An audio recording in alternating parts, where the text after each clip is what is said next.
It is better to offer no excuse than a bad one. If freedom of speech is taken away, then dumb and silent we may be led, like sheep to the slaughter. My mother was the most beautiful woman I ever saw. All I am I owe to my mother. I attribute my success in life to the moral, intellectual and physical education I received from her. A primary object should be the education of our youth in the science of government.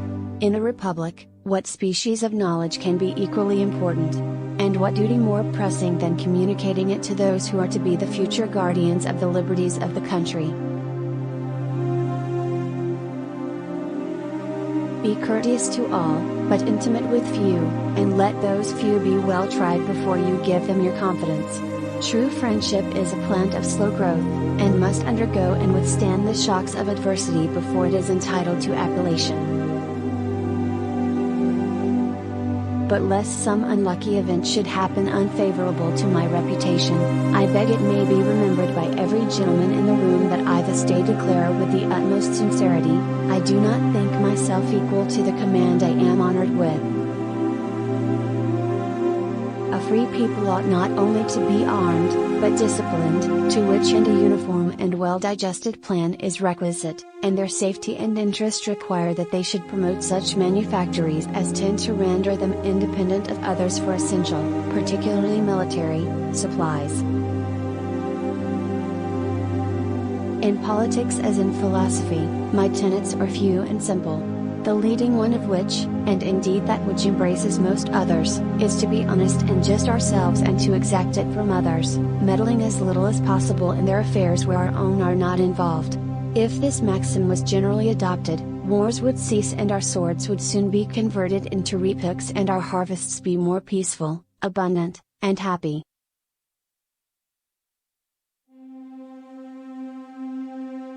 However, political parties may now and then answer popular ends. They are likely in the course of time and things, to become potent engines, by which cunning, ambitious, and unprincipled men will be enabled to subvert the power of the people and to usurp for themselves the reins of government, destroying afterwards the very engines which have lifted them to unjust dominion.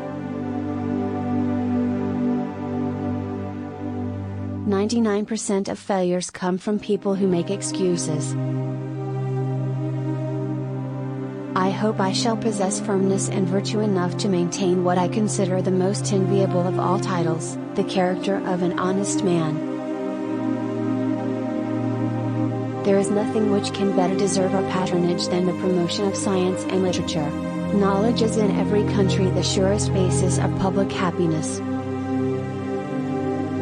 Guard against the impostures of pretended patriotism. Labor to keep alive in your breast that little spark of celestial fire called conscience. Perseverance and spirit have done wonders in all ages.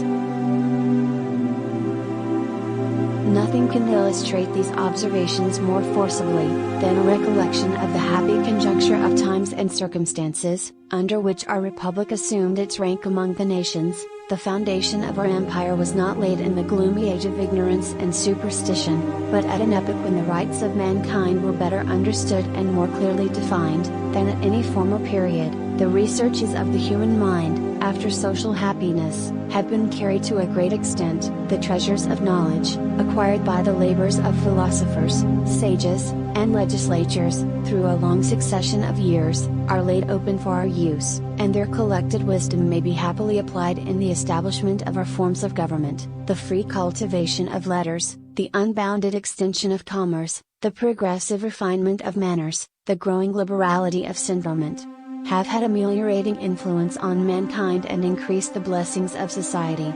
At this auspicious period, the United States came into existence as a nation, and if their citizens should not be completely free and happy, the fault will be entirely their own. Associate yourself with men of good quality, if you esteem your own reputation, for 'tis better to be alone than in bad company. Let us therefore animate and encourage each other, and show the whole world that a freeman, contending for liberty on his own ground, is superior to any slavish mercenary on earth. A sensible woman can never be happy with a fool. Few men have virtue to withstand the highest bidder. Happiness depends more upon the internal frame of a person's own mind, than on the externals in the world. Experience teaches us that it is much easier to prevent an enemy from posting themselves than it is to dislodge them after they have got possession.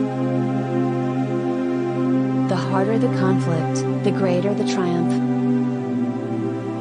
The alternate domination of one faction over another, sharpened by the spirit of revenge, natural to party dissension, which in different ages and countries has perpetrated the most horrid enormities, is itself a frightful despotism. But this leads at length to a more formal and permanent despotism. The disorders and miseries, which result, gradually incline the minds of men to seek security and repose in the absolute power of an individual, and sooner or later the chief of some prevailing faction, more able or more fortunate than his competitors, turns this disposition to the purposes of his own elevation, on the ruins of public liberty.